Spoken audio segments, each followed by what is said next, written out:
Hey, what's up guys, Jay's 2 cents here, and I bet you didn't know I'm actually a pretty big fan of Star Wars. So when I first heard about Battlefront coming out, I absolutely could not wait to get my hands on this game. And I figured I would go ahead and do the trendy thing that everyone else is doing, is talk about Star Wars Battlefront and basically show you some pretty awesome gameplay here. I've kind of gotten the hang of Battlefront, and we're having a lot of fun with it. So I figured we'd do some gameplay here and just kind of give you my thoughts about the game, as well as show you some of my pro MLG skills.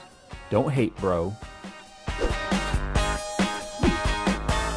The Master Case 5 and Master Case 5 Pro from Cooler Master combines modularity with creativity, giving you the freedom to build it your way. Make it yours by clicking the link down in the description.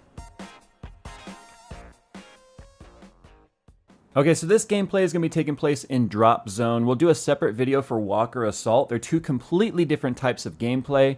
Walker Assault is actually quite unbalanced right now, and I'm not happy with it because the Rebels are always getting screwed, in my opinion. And it's not just one or two games that I forced that opinion on, or formed that opinion on, forced the opinion. I might have forced it too, but you know, if you look at the forums and you look at tweets and you just play the game enough, you will realize that the Rebels have a very slim chance of ever winning. It's kind of like Arena in Warcraft, where, you know, or Battlegrounds in Warcraft, where there's just like, oh my god, the Alliance always win Atarac Valley sort of thing. It's really happening.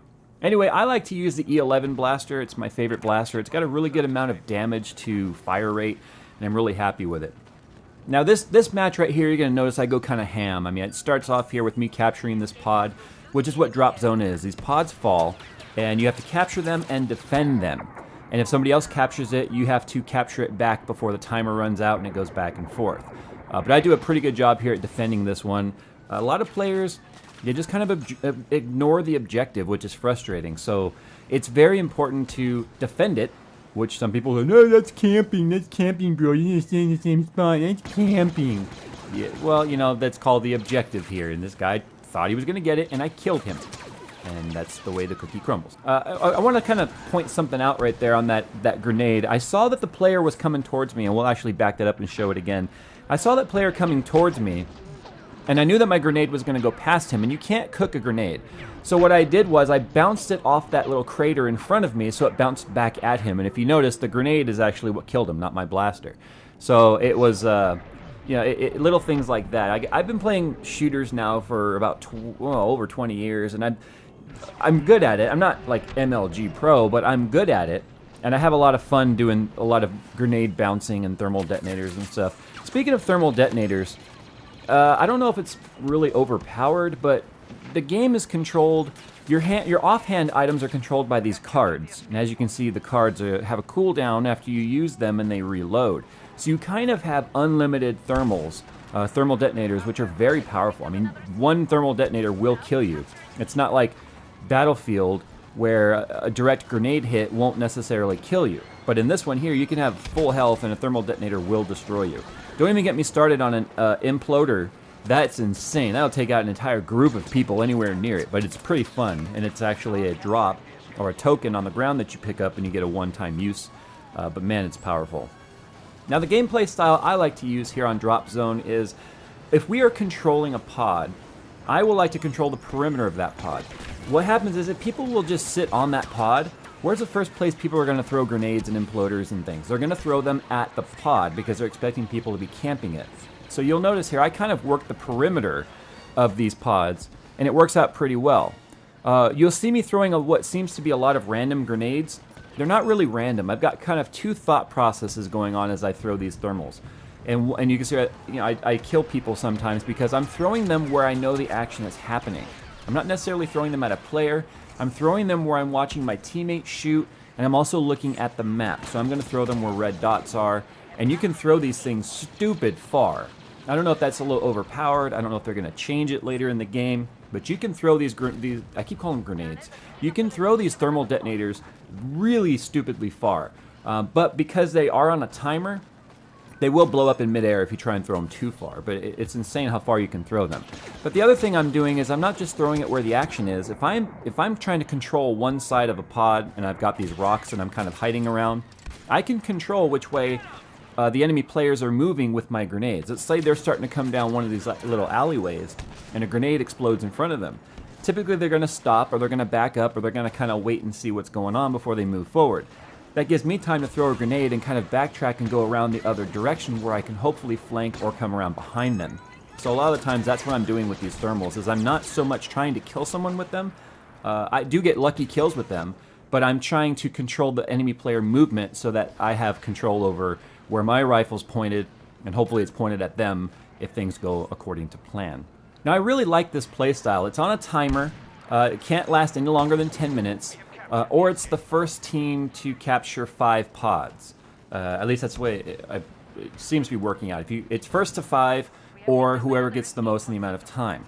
I had a really epic match before this one that unfortunately the sound didn't capture. I didn't set up the sound right in my DxTory capture software. So it was so epic. It was 3-3. And the timer had run out, and we had one pod that we went back and forth at least 5 minutes on capturing and recapturing and capturing and recapturing. We ended up losing, but man, it was epic. I think I had 4 recaptures on that pod myself, and I was playing this game going, man, this is going to be such awesome gameplay. This is going to be worth watching. And then I played it back, and there was no audio, and I'm like, oh man, no. Anyway. But you'll see some good examples coming up here pretty shortly on this last pod that we capture, at least on the 5th pod, where I'm doing what I just explained, which is the controlling enemy movement with the grenades. Now, Walker Assault, like I said, we'll do a separate video about Walker Assault. It's so unbalanced, it's not fun. It's one of those things where if you draw the rebels, because you don't get to pick the team, you're assigned the team once you join the game, and you can't really, at least in the beta, you can't switch it. It's one of those things where you're like, fuck, I'm rebel, and people are literally backing out when they see that they've drawn rebel and rejoining a lobby to try and see if they can pick Imperials, because they know that the Imperials 9 out of 10 times are going to win. Now, I've played, I think, probably 5 or 6 matches as, or in the Walker Assault, and every single time I was Rebel, we lost, and the other times that I was Imperials, we won except for one time. Out of 5 or 6 matches, that's a terrible ratio, and I thought it was just me, but then I was live streaming the game, and other people were confirming that, nope, Rebels suck in Assault. You're constantly exposed where you spawn in the open, you have terrible trenches. The enemy always has the high ground, so the trenches do you no good. The walkers are incredibly overpowered. You just are screwed. There's nothing else to say about it. So I'm hoping that because this is a beta, they might find some way to really fix the balance on that. Maybe the game will become a little bit more balanced as it progresses with the fully unlocked modes and levels and stuff. This is a beta, guys, keep that in mind, but right now I'm looking forward to this game. I'm going to buy it, there's no doubt about it, and this will be my Battlefield replacement. I love Star Wars, I love Battlefield, this is built on the same engine, plays a little bit more like Call of Duty, but it's fast paced and it's just fun. The sounds are rich.